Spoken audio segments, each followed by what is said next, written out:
2017 के बाद दूसरे कार्यकाल यानी कि साल 2022 में योगी जब फिर सत्ता में लौटे थे तो उनका रुख और नरम हो गया था।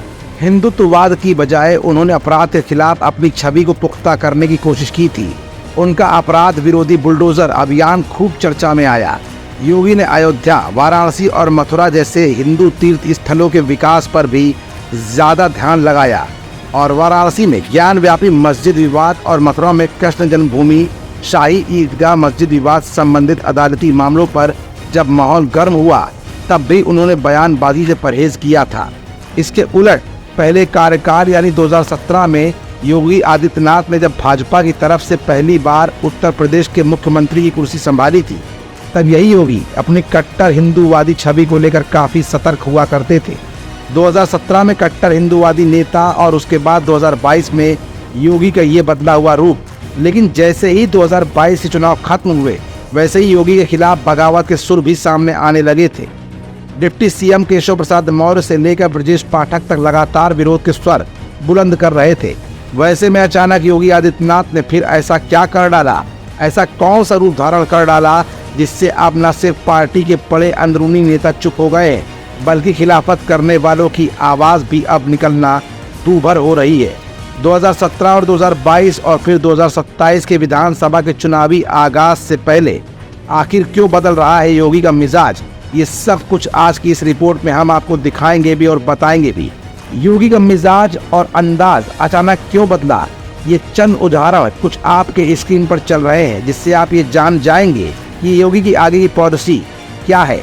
योगी की आगे की पॉलिसी को गहराई से महसूस कीजिए। दरअसल ये बदलाव उनके हालिया बयानों और फैसलों में साफ तौर पर देखा जा रहा है। योगी आदित्यनाथ की अपनी पुरानी छवि में वापसी का ये सिलसिला उस समय सामने आया है जब यूपी भाजपा में आंतरिक मतभेद चरम पर है और ये कयास लगाए जा रहे हैं कि क्या भाजपा का शीर्ष नेतृत्व योगी को मुख्यमंत्री की कुर्सी से हटाने के मौके की खोज कर रहा है।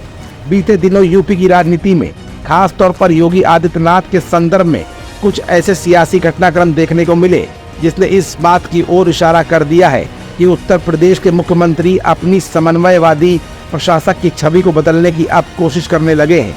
ये पहली बार तब दिखा जब उन्होंने राजधानी लखनऊ की 2 हिंदू बाहुल्य कॉलोनी पंत नगर और इंद्रप्रस्थ नगर के लोगों को आश्वस्त कर डाला कि सिंचाई विभाग के नोटिस के बाद भी उनके घरों को तोड़ा नहीं जाएगा। इससे पहले एलडीए ने लखनऊ के अकबर नगर इलाके में 24.5 एकड़ में फैले 1169 घरों और 101 व्यावसायिक प्रतिष्ठानों समेत 1800 ढांचों को ध्वस्त कर डाला था क्योंकि ये कुकरैन नदी के किनारे बाढ़ के मैदान पर अवैध रूप से बने हुए थे। उदाहरण नंबर 2, कांवड़ यात्रा को लेकर भी योगी का एक फैसला काफी चर्चित रहा। मुजफ्फरनगर जिले की पुलिस ने आदेश जारी किया था कि सड़क के किनारे दुकानदारों को अपने प्रतिष्ठानों के बाहर अपना नाम लिखवाना होगा। बवाल भी मचा, मैटर कोर्ट तक पहुंच गया। एग्जाम्पल नंबर 3, यूपी सरकार ने धर्मांतरण विरोधी कानून में संशोधन करने के लिए सदन में एक विधेयक पेश किया। इस विधेयक से उत्तर प्रदेश गैर कानूनी धर्म परिवर्तन प्रतिषेध अधिनियम 2021 को और भी ज्यादा सख्त बनाया गया। इसी बीच भाजपा का अंदरूनी बवाल चल रहा था। पार्टी के खराब प्रदर्शन के बाद यूपी में स्थिति बदल रही थी। पार्टी में उनके खिलाफ माहौल बनने लगा था।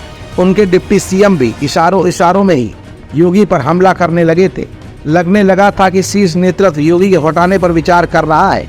ऐसे में प्रतिद्वंदियों के सामने अपनी आवाज बुलंद करने के साथ साथ अब योगी आदित्यनाथ पुराने ठर्रे पर लौटते दिख रहे हैं, जो इस बात का मैसेज है कि 2017 में जिस रूप को धारण करने के बाद योगी आदित्यनाथ ने फायर ब्रांड नेता के तौर पर अपनी छवि बनाई थी, 2022 के चुनाव में योगी ने शालीनता बरती, जिसका खामियाजा आज योगी ही उठा रहे हैं। लेकिन दोबारा एक बार फिर पुराने फ्लेवर में लौटकर योगी ने न सिर्फ अपनी पार्टी के बड़े बड़े नेताओं की बोलती बंद कर दी है, बल्कि आवाज और खिलाफत करने वालों की सांसें भी अब ठहर सी गई हैं।